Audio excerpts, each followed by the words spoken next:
Hello বন্ধুরা, আজকে আমার বাংলাদেশি এক কাওয়ান লবাং করতেছে, মানে গাছ লাগাবে। লবাং মানে হচ্ছে গর্ত মালয়েশিয়ান ভাষায়। তো আমাদের কোম্পানিরই লোক, সে একা একা কাজ করতেছে, কত পরিশ্রম করতেছে।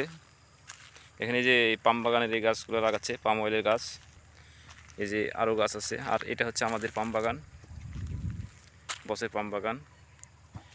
আর মূলত সেই লোকটা অনেক ভালো মানুষ, মেহেরপুরের মানুষ। মিরাজ ভাই কিছু বলেন। দর্শক ভাইরা, আপনারা সবাই ভালো থাকবেন, খোরাক ভাই নাকি দোয়া করবেন, আর চ্যানেলটি সাবস্ক্রাইব করে একটা লাইক দেবেন, কমেন্ট করবেন কিছু জানার থাকলে আপনাদের।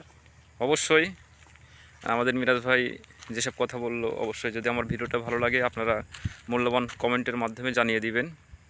তো দেখেন আমাদের মালয়েশিয়ার আসলে কাজ কেমন, কত সুন্দর হয়। আর এটা হচ্ছে রাস্তা, এটা এই রাস্তা দিয়ে অনেক গাড়ি যায়। তো এখন দুপুর টাইম, একটু গাড়ি কম, রাস্তার এই কারণে সৌন্দর্যের জন্য গাছ লাগানো হবে। গাড়ি নাই। তো এই রাস্তাটা অনেক আঁকাবাঁকা রাস্তা, আর মালয়েশিয়ান রাস্তা অনেক পরিষ্কার পরিচ্ছন্নতা রাস্তা। তো সবাই ভালো থাকবেন, আসসালামু আলাইকুম।